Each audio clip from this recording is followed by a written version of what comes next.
Hello and welcome to my series of conversations with men and women whose ideas, vision and philosophy define our contemporary world. My guest today is the chairperson of a national commission that looks at enterprises in the rural and unorganized sectors.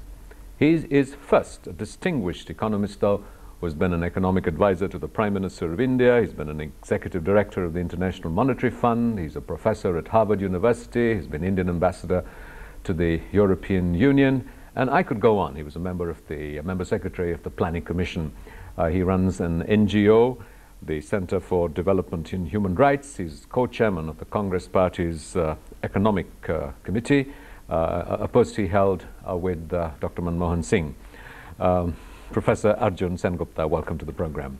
Thank you very much. You have held so many distinguished positions that I would need a piece of paper here to be able to read them all out.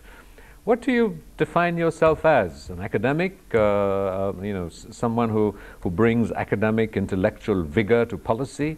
What is your driving force? Energy. That is a very good question. In fact, I must say that I have done many things, but not too different from each other.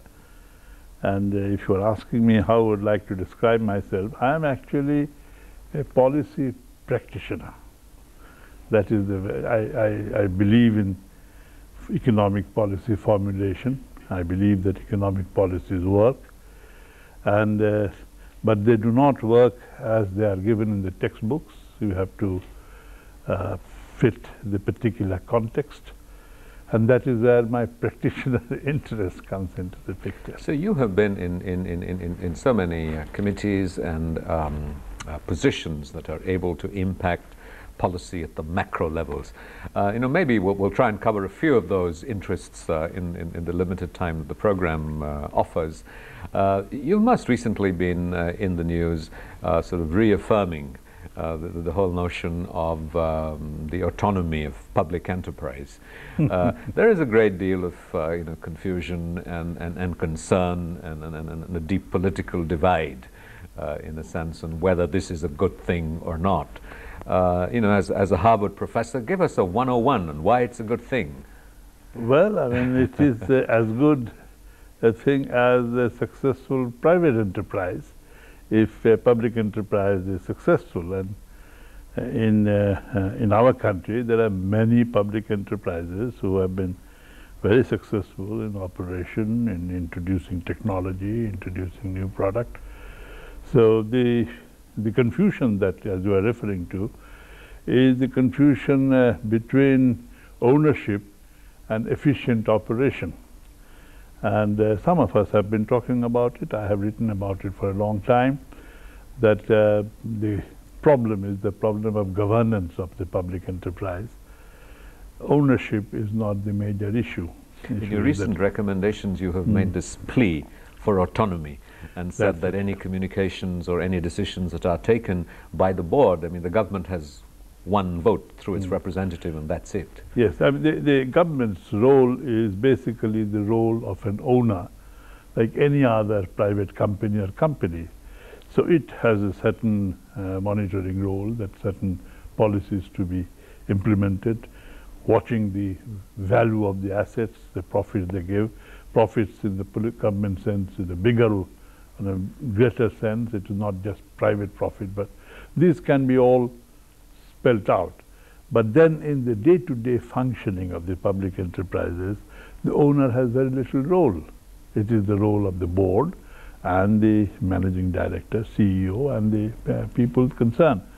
So we must be able to find a model, and that is what our report is trying to show, of the role of the owner, not meddling in the day-to-day affairs, but keeping an overall control so far as the policy is concerned. It's also a very sort of basic debate on whether the government should be in many of the public enterprises that it is, whether the government should continue to be the owner. What is the logic for the government to continue to be the owner in an global climate of privatization, where so many traditional areas, water supply, electricity, have been privatized? What is the logic for the government? Well, the logic is that that if an institution is run efficiently, is making profit, then the question whether the government owns it or a private sector owns it makes no difference. I mean, this national resources are spent and invested, and it must get the returns. So again, the issue is that is confused, because there are several areas that government should not go into, not because there is something very specific about that area, but because the government has certain ways of functioning which make them, not efficient managers or efficient directors. So I think to start with, the only question that you should ask whether the company is functioning in an efficient manner. And that is the question of governance. There are many private companies which do not function in an efficient manner. The problems are not exactly the same, but similar problems. And we have to actually identify that. And if you do identify that, many public enterprises are making a hell of a lot of money. They can invest in other areas. They can take part in major roles. And the crucial difference is that certain areas where private capital will not go until the private capital perceives the rate of return, public capital or public investment can go there on the assumption of a social benefit. Now, you have to work it out in such a way that they function properly so that the monetary return is there. But if you ask a private investment, for example, to go to Northeast, they would find it very difficult. So will a public investment company will also find the same problem. But there, as an investor, as a owner, the government has a role to play. Says, okay, you go there because that is in the national interest. But much of this discourse and discussion and the public perception is located on the issue of disinvestment and sort of the inhibiting role, in the sense of the left partners to the coalition in the center. And you have held that the disinvestment can really substantially happen only through the approval of Parliament. Not quite. What we say that whether you invest or disinvest is dependent entirely upon whether the assets have an adequate rate of return. So if you have a governance system which allows the investment to have adequate rate of return, you disinvest only if the returns of or the sale value, you can invest in some other assets which will give you a higher rate of return. So what we have tried to show, that disinvestment issues should be separated from the questions of ownership, because up to 51% the government owns it. The character of the institution does not change. So what we have said, that up to 51% there should be a method of disinvestment which should be allowed to both the government and even the companies themselves, because when there are market prices are high, you want to take some money and make alternative use, you should be able to do that. All that you are saying, that if you go below 51%, then the character of the institution changes, and there you should take people's verdict, because the government is not owning, government is running the business on behalf of the people. So if you go below 51%, you should go to Parliament and get permission. We'll be back after a moment. You're watching a conversation with Professor Arjun Sengupta, distinguished economist. We'll be right back after a short break. Don't go away.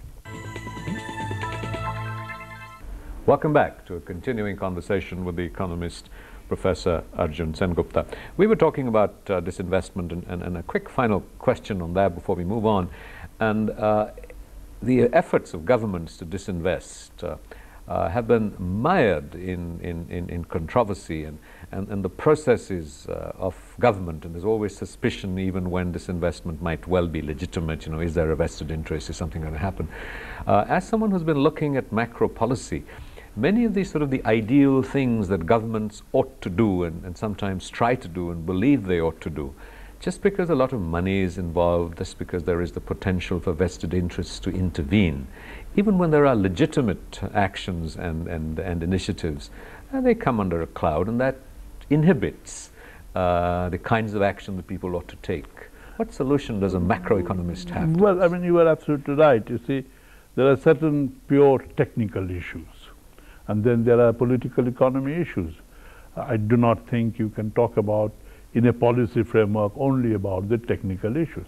Now, this question of disinvestment, if I can just round up the whole thing, technically there should be no reason why anybody should object to disinvestment, provided you have measures to make the public sector strong, healthy, and therefore earn the rate of return. If it is privatization, even then I don't think there is a problem. But that is a political problem, that you do not want privatization. So you cannot ignore that. I mean, there are different political entities who have made that into a major slogan. But I think this debate is misunderstood, because we are not talking about privatization. We are talking about disinvestment, and you can disinvest up to 51% without privatization, provided it is not giving a signal that we are giving up a public enterprise because it is inefficient.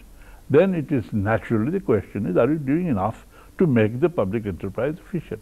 So there is a technical issue which is combined with the political economy issue. You cannot ignore the political economy. I was also pointing to, and this sort of takes us outside just the context of disinvestment, you know, whether it's a defense purchase or it's an issue to do with disinvestment, whenever the government seems to act or minister in the present government or the erstwhile governments, I think that, you know, the processes are so complex that very often substantial and large decisions that can be effectively and speedily taken are not, because you know, the bureaucracy will resist them. There is fear that tomorrow there will be an inquiry, motives will be questioned. So just in the processing of what is often perceived as right, needed and wanted, and even when there is a consensus on that, you know, the system holds it back. They do, and that is what the problems are actually. It is the question of running a political economic system. Now, fortunately now, and I must say that this is the new approach of this government with Sonia Gandhi and Manmohan Singh taking the same shape, that one of the way of improving governance, the kind of problem that you were talking about, can be tackled properly if the whole system becomes transparent and accountable.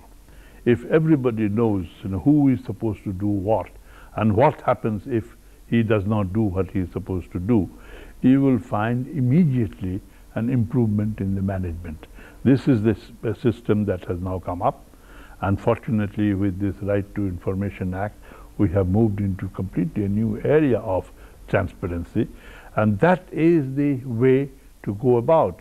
So all the obstacles that come in the name of, you know, specific interest, but suppressing that because they don't want to face the real world, becomes exposed. And if you know that, you know, there would be complete discussion of what you are doing, it should be transparent, it should be accountable, I think many of these basic problems would be solved. But what you have said is very right. You see that we quite often forget that when you talk about general principles of economic development, growth, policy, reforms, we forget the real world where the political factors are very important. It doesn't mean that we must give in to the political factors, but it must be in our design of the policies, we must take them into account. Tell me, how does an economist, you know, such as yourself, defend the notion of reservations in the private sector? Is that the political economics of where you're situated and located? Well, I would say that I would definitely not consider reservation in public sector or private sector, for that matter, any kind of reservation, to be the first priority. In fact, even, let me put it a little boldly, reservation for the small scale units, etc. These questions have come up. Purely technically, they are not defensible. But this is where the political economy comes. I cannot wish away the political economy.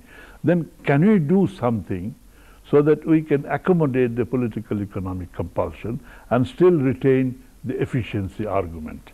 And that is where the debate should start. In the case of small scale units, there is a lot of literature on that. This new question that has come about reservation of affirmative action. By the way, in the United States, this was the first time they really started playing that game. Now, there are different models of doing that, and different models of trying to prevent abuse of this. They should be actually attempted. So when you put just a simple sentence that, do you support reservation, the answer of someone like me would be, well, I may or may not. But then in the actual question, reservation with this kind of specific formulations, as it has happened in the United States. Well, this program gives you the comfort of a somewhat more elaborate explanation of that than soundbite, because I was really quoting a newspaper blurb which says Arjun Sengupta supports reservations in the private sector. So what is this? What is the model that you are recommending for reservation? Well, actually, frankly, the whole question is that in any case, any kind of reservation has to be temporary. We must be able to point out that what specific purpose it is serving and up to what time, and what are the limits beyond which it cannot actually carry out. In the case of jobs, arguments against reservation that it goes against the policy of hiring the best person, etc., they are not always true, because you can always find methods of countering that. You can find a merit test to be very important, etc. This has happened even in the university areas.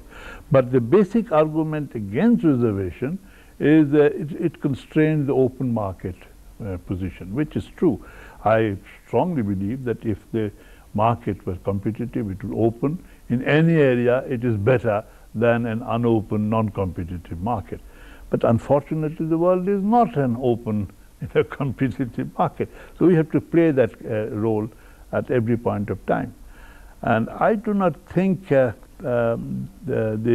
reservation in the private sector is a very major issue. It will very rarely come about, but we can find methods of meeting the basic political demand.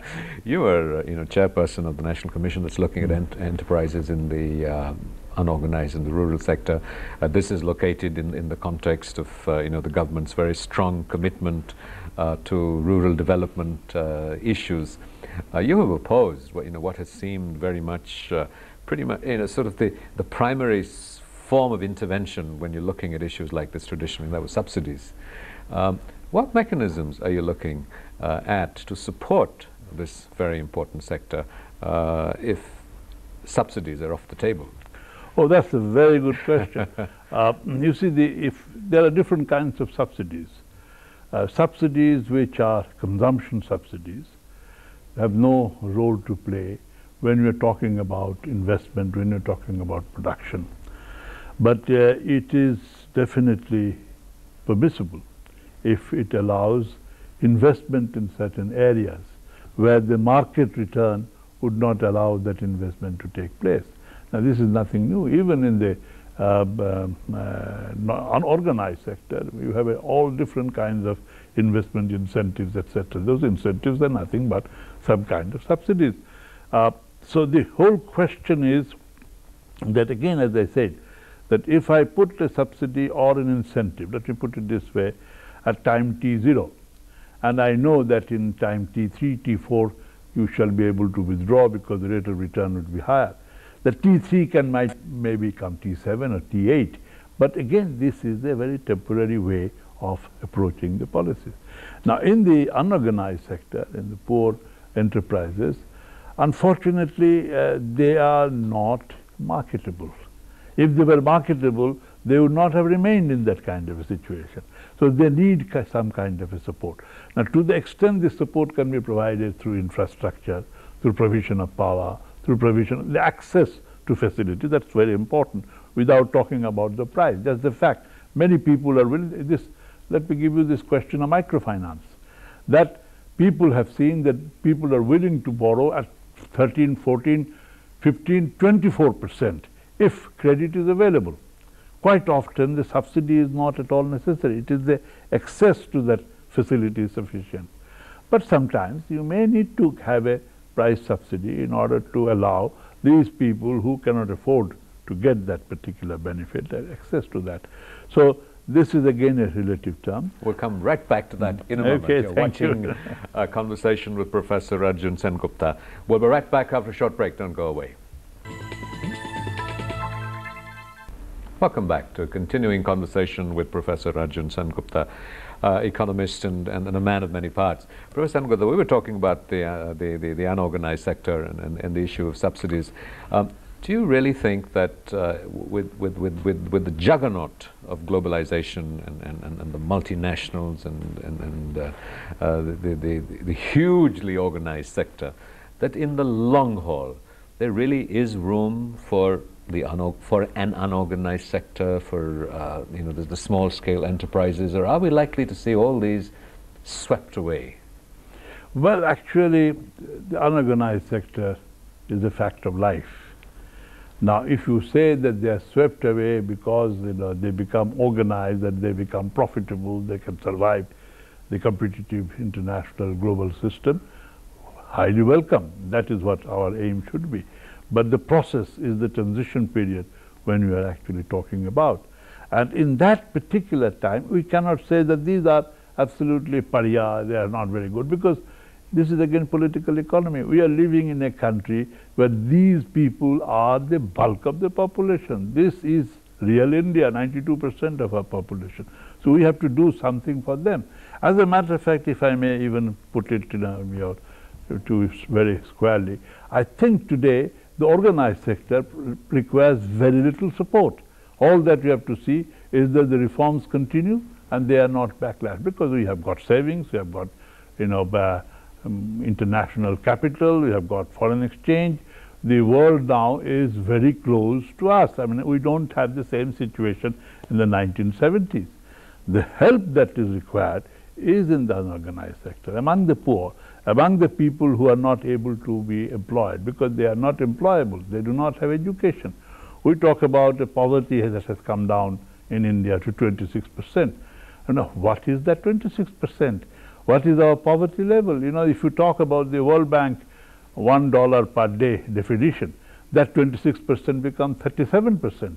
And if you talk about $2 per day, which is nothing if you consider that, it becomes 80%. This country is overwhelmingly poor, and you must do something for them. And if you say that that you cannot do anything for them if you cannot subsidize, then we have to subsidize them. You have been a very vocal, vociferous supporter and activist on the whole issue of looking at development as a human right. You were a special independent expert to the United Nations on the issue. There's been a United Nations resolution on this. But I should also add that despite the enormous endorsement, in a sense, of officialdom to this notion of development and human rights, you've had other distinguished economist colleagues such as Amartya Sen, who have been critical of this and said this, this can, lead to all kinds of reactionary perspectives and responses to this idea. Why do people fear, or why do some people fear the equating of development and human rights? Well, I think, let me just probably correct. I don't think Amartya has said anything against development as a human right. He has a different interpretation on that. But the question that what some of us have been trying to put forward is that the essential characteristic of human rights demand is that there are certain positions, certain privileges people demand as their right. And the society or the state exists, their legitimacy depends upon their ability to deliver those goods. This is from not only from Magna Carta, is the 1776 American Declaration that says that if the government does not deliver these rights, we can overthrow the government. This is the basic element of that. And this is the power position.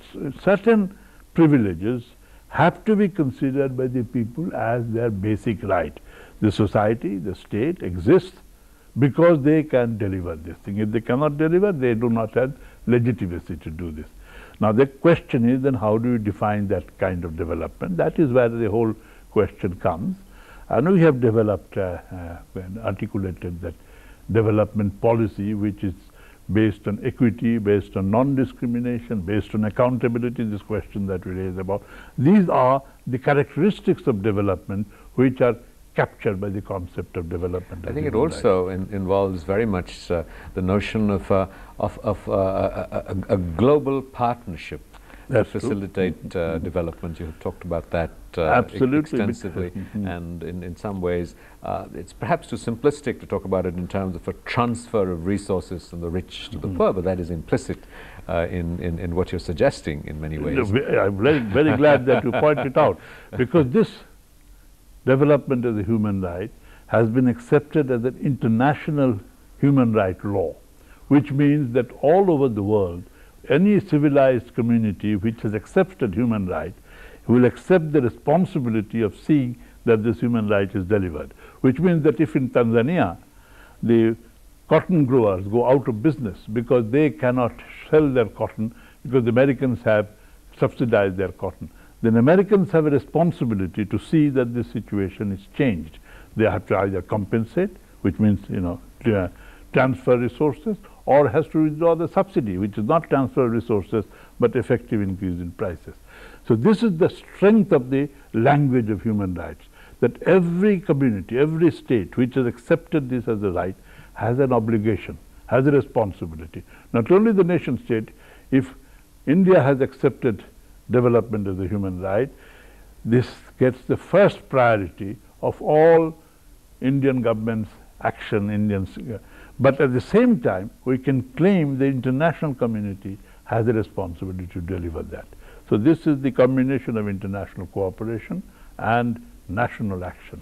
As a man of so many public passions, sort of a driving force on so many issues across the board and the spectrum, what is the private passion of Arjun Sengupta, which isn't in the public domain, that we don't know about? Well, I think, let me tell you how I got really engrossed in it. Is people today it is no longer a fashion, but I had the good luck and good fortune to work with Mrs. Indira Gandhi. Now she had many facets of her life, of her character. But one thing is that which I learned from her is a tremendous passion for doing something for the Indians. You were proud to be working with her. And that is if you are asking what is my private passion, it's precisely that. Whenever I think of her, I know that where I am going wrong and where I am going right, or at least I am trying to be right. And that is what I try to do in all my work. And the aspiration for the remaining sort of distinguished career that you continue to follow and that continues to unfold. Where do you want to be 5 years from now? This is perfectly all right. I am very happy that I have got an opportunity to articulate the problems of the unorganized sector. And if this government, which I believe they can do that, if they can really realize some of these basic issues, I think I shall consider me as a successful person. Man fulfilled. Man fulfilled. Thank you. Thank you very much, sir. This has been a great. Thanks a lot. Thank you.